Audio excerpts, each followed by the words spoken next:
একটি সাধারণ দিনের ভিডিও আপনাদের সাথে শেয়ার করতে চলে আসলাম। আসসালামু আলাইকুম এভরিওয়ান, কেমন আছেন সবাই? আশা করছি আলহামদুলিল্লাহ সবাই অনেক ভালো আছেন। তো আমি এটা কিছুদিন আগে 4-5 দিন আগে আর কি, তো মাছ, ছোট ছোট ইলিশ মাছ, এগুলো হচ্ছে ছোট ইলিশ মাছ, একদম বাচ্চা সাইজের, কিন্তু ডিম হয়েছে। এই ইলিশ মাছগুলো ভাজা খাওয়ার জন্য কিনেছিলাম। তো ইলিশ মাছগুলো অফ ক্যামেরায় কেটে নিয়েছি।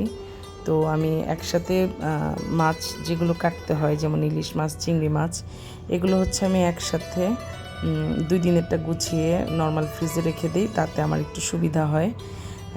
তো দেখতে পাচ্ছেন লবণ আর হলুদ দিয়ে ইলিশ মাছগুলোকে মাখিয়ে বক্স করে রাখছিলাম। এগুলো তাহলে আমার 2 দিন ভাজা খাওয়া যাবে।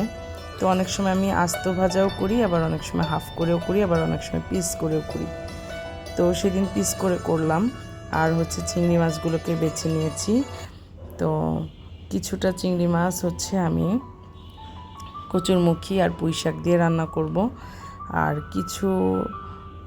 কিছু চিংড়ি মাছ পরে আরেকদিন করলা দিয়ে ভাজা করেছিলাম।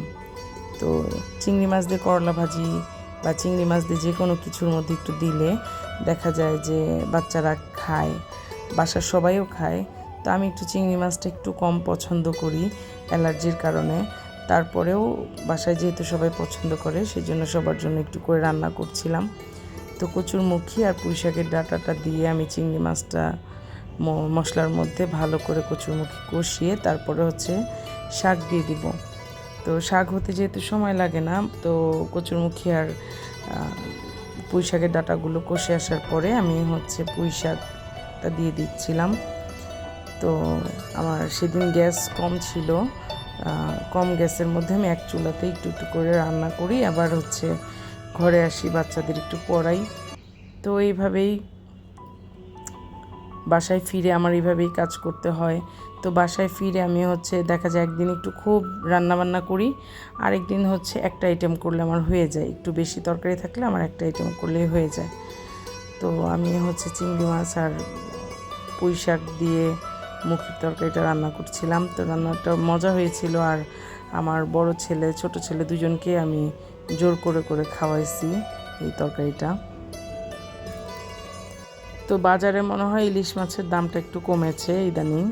তো আমি তো জানি না, আমি তো বাজার করি না।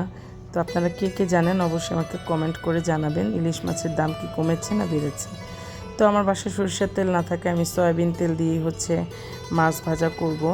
তো সরিষার তেল দিয়ে ইলিশ মাছ ভাজলে ঘ্রাণটা বেশি সুন্দর হয়, খেতেও বেশি মজা লাগে। তো আমি রাতের জন্য রান্না করছি, অফিস করে এসে রাতের জন্য রান্না করছিলাম। আর বাচ্চাদের পড়াচ্ছিলাম। তো এই তো আমার মাছ প্রায় হয়ে যাবে। তো বক্সে এমন করে আমি দেখা যায় 2 দিনের মাছ হলুদ আর মরিচ দিয়ে হলুদ আর লবণ দিয়ে মাখিয়ে রাখি।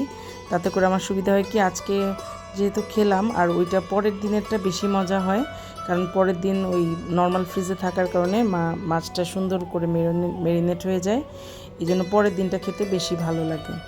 তো এই আমার একটা সিক্রেট আপনাদের সাথে শেয়ার করলাম, আমি 2 দিনের কাজ কিভাবে একদিনে গুছিয়ে রাখি।